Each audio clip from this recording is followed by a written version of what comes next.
धन सतगुरु दया करी भारी।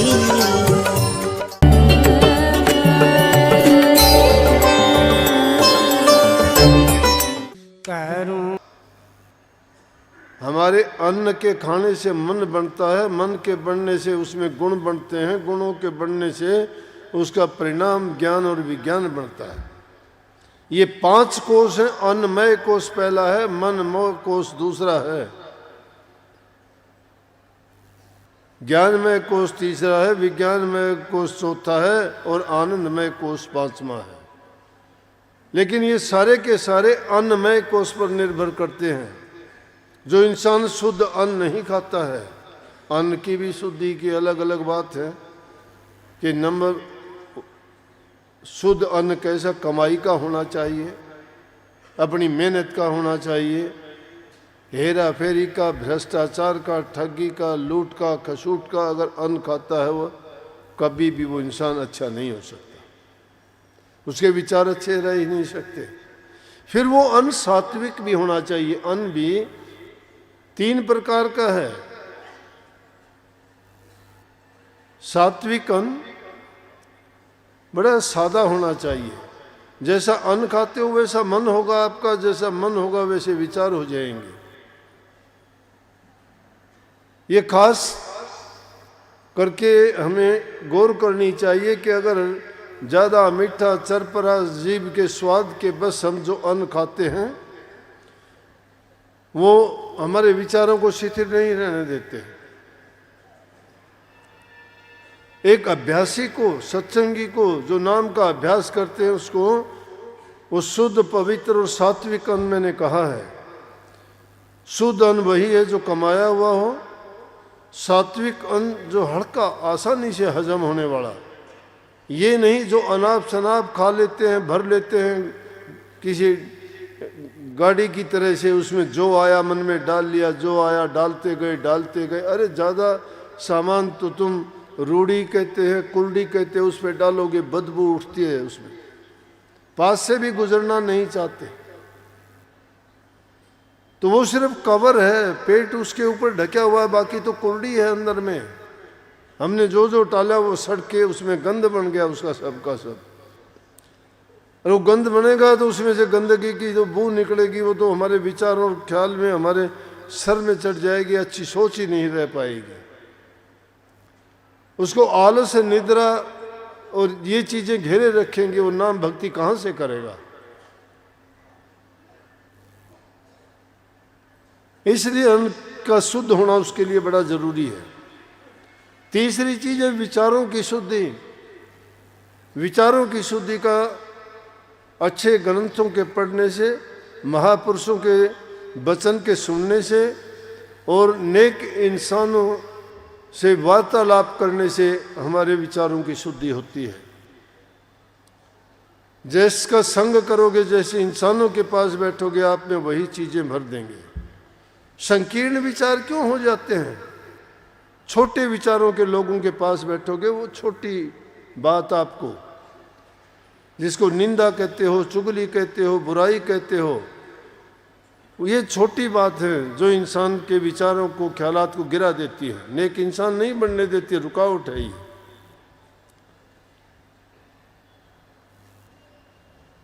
और तीसरा है कि इंसान का संग बहुत अच्छा होना चाहिए। और सबसे उत्तम संग तो सतगुरु का है, इसीलिए सत्संग कहते हैं, जहाँ सत्य का प्रचार, भक्ति की बातें, शुद्धि की बातें, पवित्रता की बातें, नाम की बातें, जहाँ नाम, सत्संग, गुरु महिमा का जिक्र होता है, वहाँ बैठते हैं। तो हमेशा यही बात चलेंगी सत्संगियों की तो, कि तुम्हारा अभ्यास कैसा है, सुमन कैसे करते हो, कितना करते हो, आपका अनुभव क्या है, क्या आपका मन लगता है भजन में? अरे गुरु का संग किसी ने किया नहीं, भगत बन गए, नाम देने लगे, बस खुद झूठे, ऐसे ही झूठे साचे 10, 20, 50 उनके पीछे हुए, देखा देखी भेड़ चाल दुनिया ने पकड़ ली। ना गुरु सच्चा, ना नाम सच्चा और ना उनकी करनी सच्ची है। लोगों को जोड़ना शुरू कर दिया ऐसे ही, उन्होंने अपनी दुकान चला ली, जिसका गुरु नहीं है। अरे पंडित का पढ़ाया, प्यादा प्यादे का पढ़ाया, आधा आधे का पढ़ाया, हुर फुर, जिसके पास ज्ञान ही नहीं है। बुझे हुए दीपक कभी दूसरे को रोशन कर सकते हैं क्या? ज्ञान तो प्रकट भक्ति से होगा, तप से होगा, त्याग से होगा, साधना से होगा। अगर ये तीनों चीज, आप गृहस्थी हो, कभी सोचते हो कि गृहस्थी ऐसी चीजें कैसे कर लेगा? क्यों नहीं कर लेगा? कौन गृहस्थी नहीं था? जितने भी बड़े बड़े संत हुए सारे गृहस्थी थे। गृहस्थ जैसा तो कोई दूसरा ऐसी जगह नहीं है। गृहस्थी आदमी सब कुछ कर सकता है। जो गृहस्थी नहीं है उसकी तो कामनाएं नहीं रुकती हैं कभी।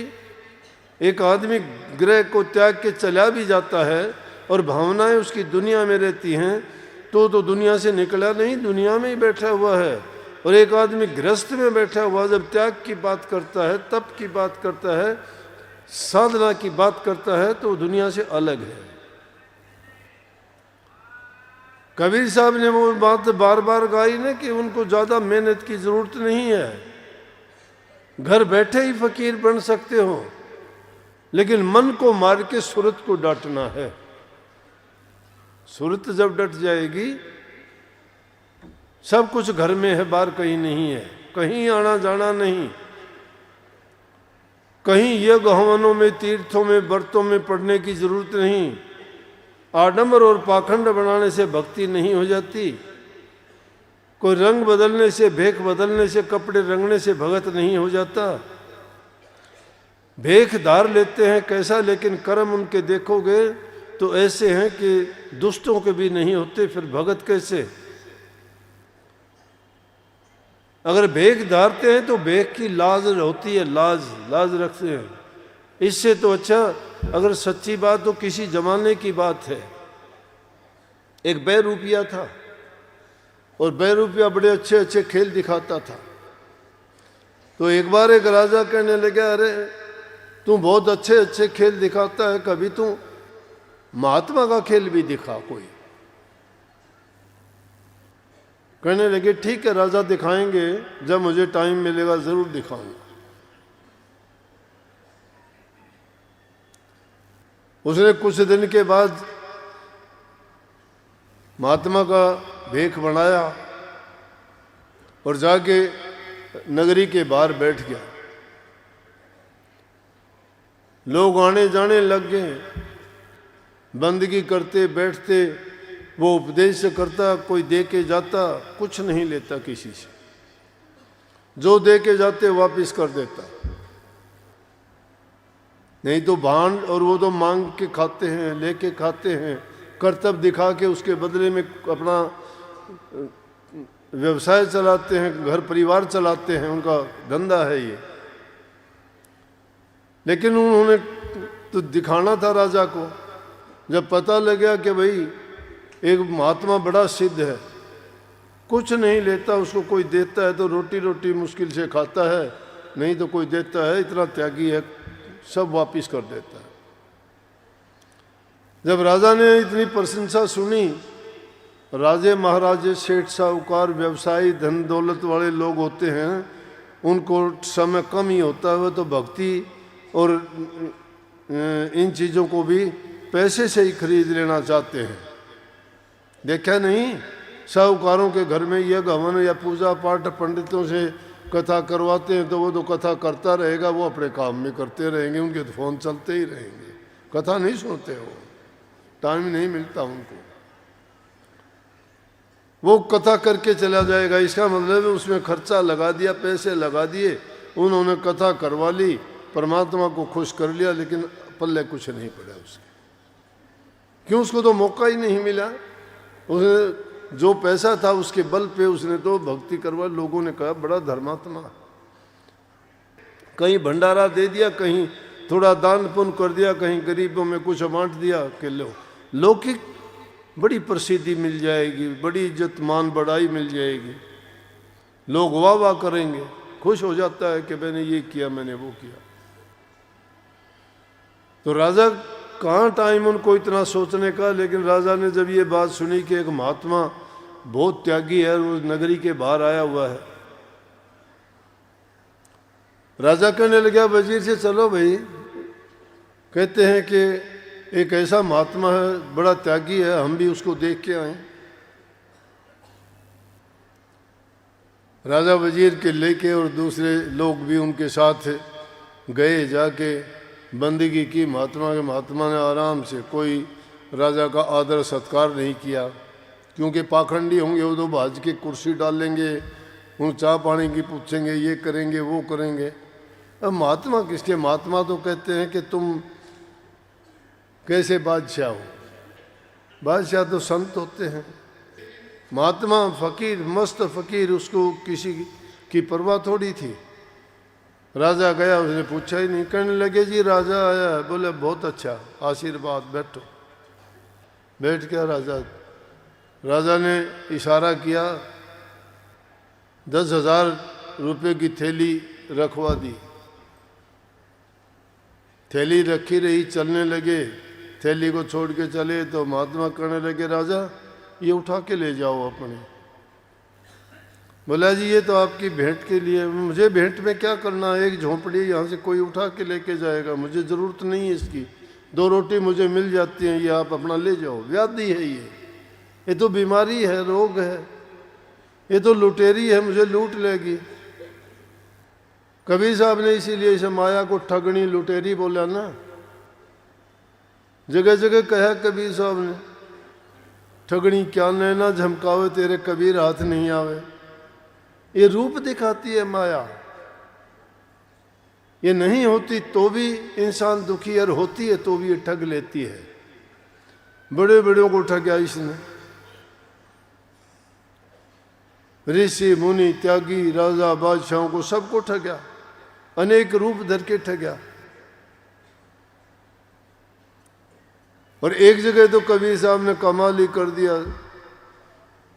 सीधा ही कह दिया, इस माया को कह दिया दूर भाग, मेरे नजदीक भी ना। शब्द है बहुत अच्छा, तू चाली जाहे मारे गए अपने को। कहते तू ठगोरी है, ठगने आई है, मुझे भी ठगने आई है। चाल दिखाती है लेकिन मैं काबू नहीं आऊंगा, मैंने जान लिया है। तो क्या है, तू ठगनी ठगने को आई, ठगने आई मो। हम ठगिया राम नाम के बेच खाएंगे तो, तू चाली जाए मारे गए अपने को। कि तेरा ये रास्ता नहीं, अपना रास्ता पकड़। संत तेरे काबू के नहीं है, बहुत फिरते हैं, जिनको लूटने के लिए पकड़ ले, कहीं से भी बहुत मिलेंगे। दुनियादारी में सब तरह के हैं, लेकिन संतों के पास मत जाना, जिन्होंने सब कुछ त्याग दिया है। वो तुझे जानते हैं, तू तो बीमारी है, रोग है, तकलीफ है। तो इसी तरह से वो कहने लगे ये तो व्याधि है, राजा उठा के लेके जाओ, इस बीमारी को कहाँ छोड़ दिया यहाँ। राजा ने ले लिया, उठा के चल दिया। अब कोई किसी की चीज हो, किसी को भेंट करे और वो ना ले तो कौन लेगा वापिस? वही लेगा जिसने दी है। तो महापुरुषों ने इसको दूसरी चीज जगह, महात्मा बुद्ध जी ने इसको बहुत सुंदर ढंग से दूसरे ढंग में भी बताया। एक शिष्य कहने लगा कि हम भिक्षु लोग भिक्षा के लिए जाते हैं, लोग हमें बुरा बोलते हैं, गालियां देते हैं, तो हमें बहुत दुख होता है। ज्ञान ये है, महात्मा बुद्ध ने उनको सिखाया कि देखो आप भिक्षुक हो, भिक्षा लेने जाते हो, अगर तुम्हें कोई भिक्षा देता है और तुम भिक्षा लेने से इनकार कर दो तो भिक्षा कहाँ जाएगी? बोला वो तो उनके ही पास रहेगी। तो तुम्हें गाड़ियाँ देते हैं, गाड़ियाँ भी तुम ना लिया करो, वो उनके ही पास रह जाएंगी, वो गाड़ियाँ उन्हीं को लगेंगी, तुम्हें नहीं लगेंगी। सिर्फ समझ का फर्क है। इंसान थोड़ा सब्र धैर्य करके अगर मानसिक संतुलन ठीक रख के बात करे तो बड़ी से बड़ी विपत्ति और आपत्ति को टाल सकता है। लेकिन कौन टाल सकता है? वो टाल सकता है जो अपने मन की सोच अच्छी और सच्ची रखता है। जिसके विचारों में शुद्धि है, सोच अच्छी है। बस जब ये कहा तो वो अपनी थैली को उठा के चल दिए। जाने के बाद उसके 2-3 दिन बाद महात्मा अपना वही रूप धारण करके नटवाड़ा और जाके कहने लगा, राजा 2 रुपया। जाके राजा से कहने लगा, महाराजा इनाम दो, महाराज इनाम दो राजा जी। बोले किस चीज़ का इनाम? बोले आपने कहा था खेल दिखाओ, मैंने खेल दिखाया आपको। कब दिखाया? बोले आपने कहा था महात्मा का रोल दिखा, कभी मैंने महात्मा का रोल दिखा दिया आपको करके। अरे कब दिखाया? बोले कि गांव के बाहर, शहर के बाहर एक महात्मा के पास मिलने गए थे आप? बोले हाँ गए थे। बोले कैसा महात्मा था? बड़ा बहुत त्यागी था वो तो, उसके चेहरे पे नूर था, बड़ा तेज था, बड़ा त्याग था। हमने भेंट दी, कुछ नहीं लेता था किसी से। बोला वो मैं था। बोला हैं? या तू था तो अगर अब तू इनाम लेने के लिए आ गया, मैंने तेरे आगे 10,000 रुपयों की थैली रखवाई थी, तू ले लेता पागल, इतना इनाम मैं तो नहीं दूंगा तेरे को। बोला राजा ले तो लेता, लेकिन अगर लेता तो महात्मा के बाणे को दोष लगता। वो महात्मा का बाणा रखा था मैंने, अगर मैं ले लेता तो महात्माओं का इतबार और विश्वास खो जाता उससे। बोला हम सच्चाई का लेते हैं। तो बाणा रखने का मतलब ही ये है कि सिर्फ बाणा धरने से नहीं, बाणा बदलो 100 बार बदले बाण तो बेड़ा पार। बाणा नहीं, बाण को बदलिए, आदत को बदलिए। आदत हमारी क्या है? हम माया के पुजारी हैं, इस दुनिया की चीज़ों के पीछे भागते हैं जो सताई नहीं है, जो उन चीज़ों में सुख नहीं है, शांति नहीं है, खुशी नहीं है, वो सदा रहने वाली नहीं है, नासवान चीज़ें हैं। उन नासवान चीज़ों को अपना मान के क्या लोगे? उस चीज़ को क्यों नहीं अपनाते जो कभी मिटती नहीं, खत्म नहीं होती, वो तुम्हें शांति देगी। अगर ये मौका निकल भी गया तो आपके हाथ क्या आएगा? लेकिन वो चीज़ क्योंकि हमें दिखाई नहीं देती, इसलिए उस पर यकीन नहीं होता। इसीलिए संतों ने कहा, अरे संतों पर इतबार कर लो, उन पर इतबार कर लोगे तो वो चीज़ भी जो तुम खोजना चाहते हो वो भी तुम्हें मिलेगी, दिखाई देगी। जब मन से सच्चे हो जाओगे, मन चंगा तो कठौती में गंगा। और मन तो हमारा शुद्ध है ही नहीं, जिसका शुद्ध मन नहीं है वो दूसरे में शुद्धता कैसे खोज लेगा? हम अपने विचारों के अनुरूप दूसरों को सोचते हैं। इसलिए इंसान अच्छा संग करता है, शुद्ध भोजन खाता है, अच्छे इंसानों में बैठता है, 2 घड़ी प्रभु का नाम लेता है और उसके घरों में सुख शांति है। वो आदमी जो भी काम करना चाहेगा करेगा, उसको पूरा लाभ मिलेगा उससे। और जिस घर में रोजाना लड़ाई झगड़े होते हैं, छोटे बड़े की कदर नहीं होती, जबान से मीठे अच्छे नहीं बोलते, उन घरों में ताना कसी, गंदा मंदा बोलना, लड़ाई झगड़े होना, वहाँ तो यूँ समझो कि काल का पैरा हो जाता है, नरक पर का जीवन बन जाता है वो। और जिन घरों में अच्छे गुण है, वो स्वर्ग जैसा जीवन है। तुम उस घर में ही बैठ के उनके लिए तो कबीर साहब ने बोल दिया कि तुम घर बैठे फकीर बनो, घर बैठे बनो फकीर, मन मार सुरत न डांटो।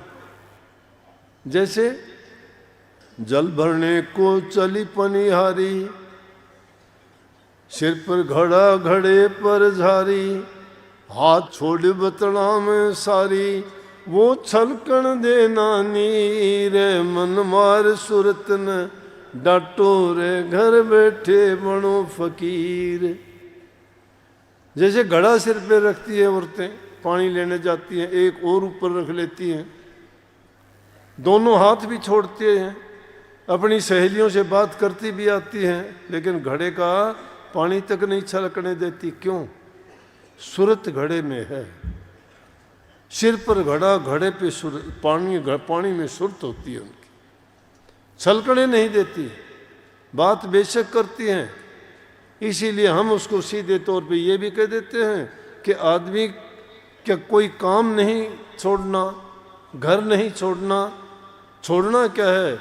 बुरी आदतों को छोड़ना है। अपनाना क्या है? प्रभु के नाम की भक्ति करनी है, उसको अपनाना है। तो हमें संकल्प लेना चाहिए नए दिन से। हर रोज़ नया दिन होता है, हर रोज़ नया साल लगता है। इस एक दिन में क्या हो जाएगा? कल आगे वाला भी आगे एक दिन और बढ़ जाएगा। हर रोज़ सुबह सूर्य उगता है, नया संदेश लेके आता है। सुबह का सूरज देखते हो एकदम पूरी शक्ति, ताकत, पूरी किरणें उसकी लाल कितना सुंदर दिखाई देता है। चढ़ते चढ़ते पूरी रोशनी देता है, शाम होते होते ढल जाता है, अंधेरा छा जाता है, नहीं रहता, शांत हो जाता है। ये जीवन भी इसी प्रकार से हमारा है। बचपन हमारा उस सूर्य उदय होते हुए सूर्य की तरह से है, जवानी मध्याह्न की तरह से है, दोपहर में सूरज अपनी पूरी शक्ति से चमकता है, लेकिन शाम के टाइम जिस प्रकार से वो अपना सारा बल शक्ति खत्म होके दिखाई तक नहीं देता, अंधकार उसको ढक लेता है। इसी प्रकार से इंसान के जीवन का भी अंत उसी प्रकार से है। प्रकृति का पूरा खेल पूरा देखते हो, कोई भी चीज़ देखोगे वो तीन शक्तियों के अधीन होके तीनों गुणों में इसी तरह से है। किसी चीज़ को भी देखोगे, हर चीज़ पैदा होती है, परवरिश की जाती है, अंत भी उसका हो जाता है। तीनों शक्तियाँ ब्रह्मा विष्णु महेश जी की यही तो है काम। एक पैदा करता है, एक उसकी परवरिश करता है, तो तीसरा अंत करता है।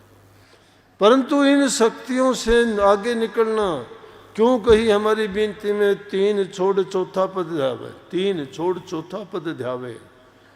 और उनके लिए युग पलट गए, लेकिन जीव की समझ में नहीं आया। इस युग की यही बढ़ाई है कि संतों ने उसको इतना सीधा और सरल बना दिया कि उसको आप 8 साल का बच्चा भी कर सकता है, 60 साल का बूढ़ा आदमी भी कर सकता है, कोई बहाना नहीं। सिर्फ अपने कर्म सुधारने का काम है। अपने कर्मों को बनाओ, कर्मों को सुधारो। कर्म जिस इंसान ने अपना अच्छा बना लिया, सुधार लिया, तो उसने जीते जी उस चीज़ को पा लिया। और जो अपने कर्म को नहीं सुधार पाया, नहीं बना पाया, तो उस एक जमींदार अनपढ़ था बेचारा, उसकी तरह से उसकी सोच है। एक साधु कहने लगे, अरे कुछ किया कर तुम। बोला क्या करूं? बोला राम का नाम लिया कर। बोला बात सुन महात्मा जी कि 3 जन्म तो अपने बर्बाद हो गए, 3 जन्म तो भक्ति होगी नहीं, आगे की आगे सोचेंगे। वो बोला कैसे? बोला पिछले जन्म में तो कुछ किया नहीं, इसलिए उसके परिणाम के कारण अब उस करने लायक है नहीं, और अब नहीं करेंगे तो अगला फ्यूचर भी गया। अरे तो 3 ही तो काल हैं, भूत गया, वर्तमान खराब करने लग रहे हैं तो भविष्य भी खराब हो जाएगा। तो वर्तमान सबसे उत्तम समय है, इसी में करने लायक है, इसी में कर सकते हैं हम। ये और ये मत सोचो नहीं कर सकते, कर सकते हो। सब में वो शक्ति है, वो उसी शक्ति की अंश हम में भी है, जिसके लिए हम उसको खोजना चाहते हैं। ये तो एक पानी की बूंद जो सागर से जुदा हो चुकी है, और ये सागर को देख के मिलना चाहती है उसी में जाके, लेकिन कहीं कोई ऐसी जगह में पड़ी है कि बीच के फासले उसको नहीं मिलने देते। परंतु कोई ऐसा आए कि उन फासलों को मिटा दे और ये बूंद उस सागर में जाके विलीन हो जाए, तो सब कुछ एकमकार हो जाता है। ये बूंद जब सागर में जाके मिल जाती है तो इसकी ये तड़प, इसका ये दुख, इसके ये बंधन सब टूट जाते हैं, और ये बूंद उसी एक बूंद रूपी सागर में विलीन हो जाती है।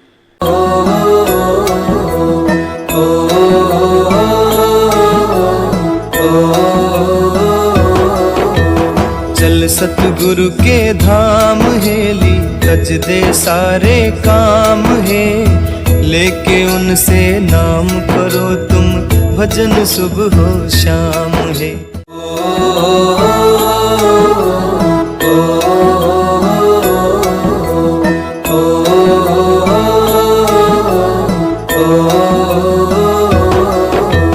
चल सतगुरु के धाम हेली, तज दे सारे काम है, लेके उनसे नाम करो तुम, भजन सुबह हो शाम है।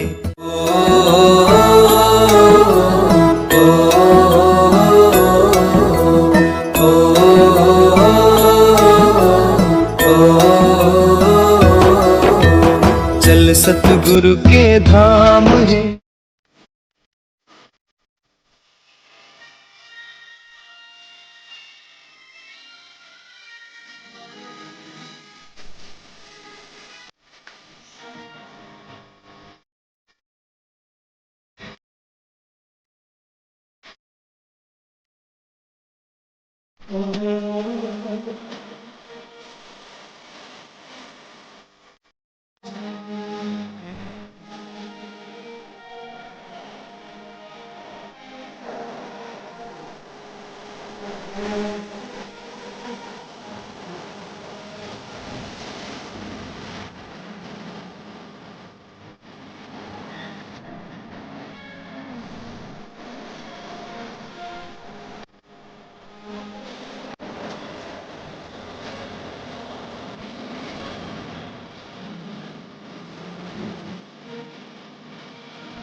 शब्द पुकारे करूं विनती दो कर जोरी अर्ज सुनो राधा स्वामी मोरी जीव काज स्वामी जग में आए भवसागर से पार लगाए जीव काज स्वामी जग में आए भवसागर से पार लगाए तीन छोड़ चौथा पद दीन्या सतनाम सतगुरु गत चीन्या करूं विनती दो कर जोरी अर्ज सुनो राधा स्वामी मोरी जगमग जोत होत उजियारा गगन सोत पर चंद्र निहारा जगमग जोत होत उजियारा गगन सोत पर चंद्र निहारा श्वेत सिंहासन छतर विराज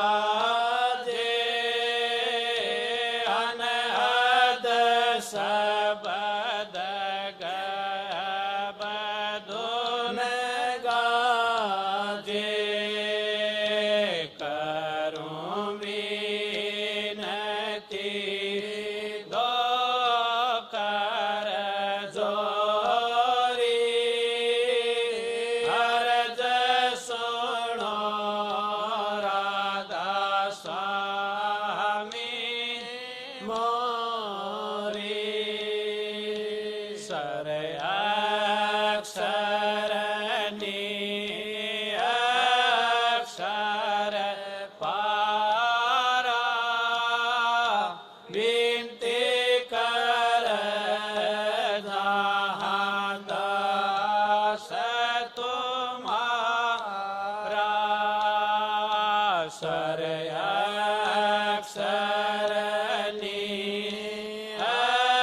अक्षर पारा विनती कर जहाँ दास तुम्हारा लोक आलोक पाऊं सुख दामा शरण शरण दीजो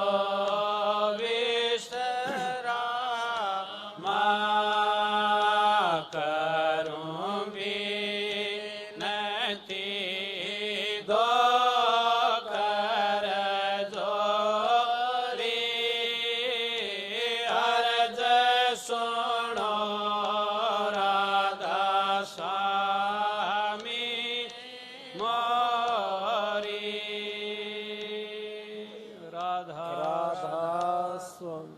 राम नाम की न करी कमाई मानस जन्म व्यर्था खोया नेक कर्म कभी किया नहीं भाई खेला खाया और सोया नींदा चुगली करी बहु तेरी बीज पाप का नित बोया दास कंवर नहीं सुनी गुरु की क्या मिल जा गायब रोया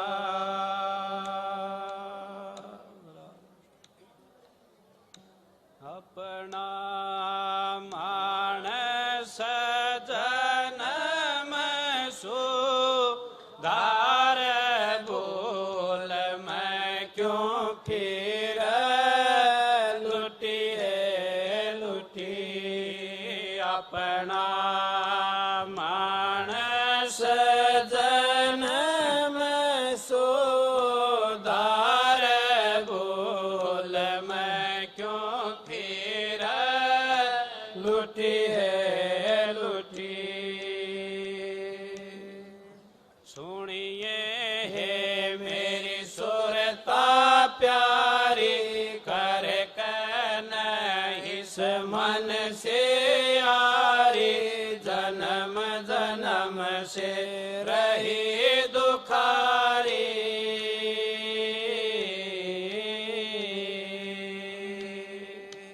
सुनिए हे मेरी सुरता प्यारी कर इस मन से यारी जन्म जन्म से रही दुखारी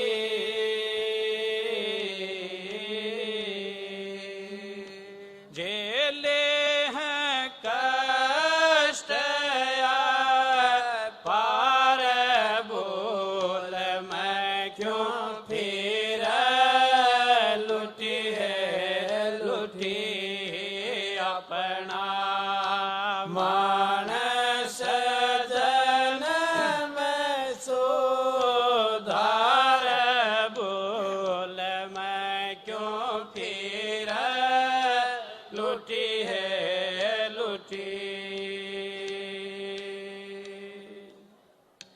आशा करी वहाँ वासा पाया पिछल कर्म से छोला ध्याया चेत चेत अब करो उपाया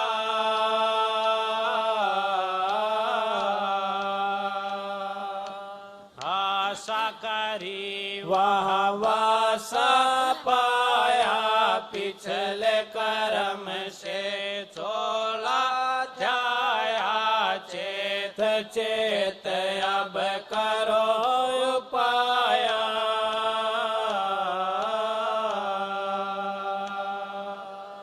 सतगुरु शरण समार बोल मैं क्यों फिर लुटी है लुटी अपना मानस राधा स्वामी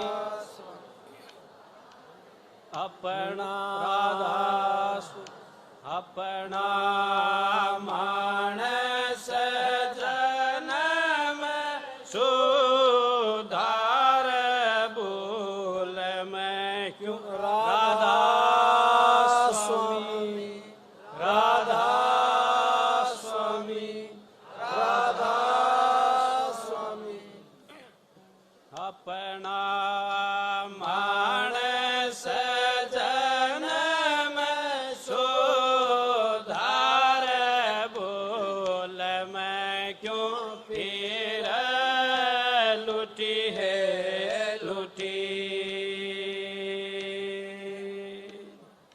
सतगुरु खोज सत्संग तू कर ले सुन सुन वचन हृदय में धर ले अवसर है अब नाम सुमर ले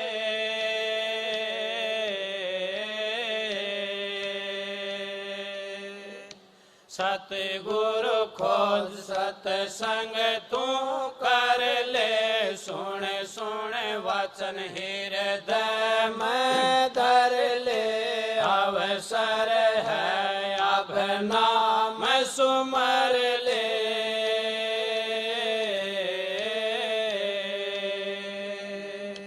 बिन सतगुरु ना उद्धार बोल मैं क्यों फिर लुटी है लुटी अपना मानस जन्म सुधार बोल मैं क्यों फिर लुटी है लुटी अपना मानस जन्म सुधार बोल मैं क्यों फिर लुटी है लुटी ज्ञान विवेक वैराग जगा ले प्रेम प्रीत का दीप जला ले शील संतोष सरोवर नाले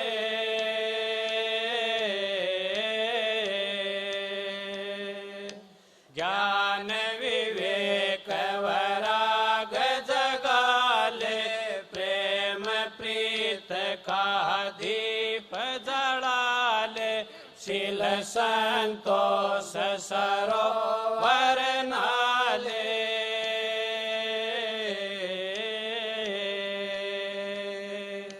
द्वेष ईर्ष्या दे जार बोल मैं क्यों फिर लुटी है लुटी अपना मानस जन्म सुधार बोल मैं क्यों फिर लुटी है लुटी धाम या नामी कोई बिरला पाव सतगुरु तारा चंद सहज पुछावे सूरत शब्द का भेद बतावे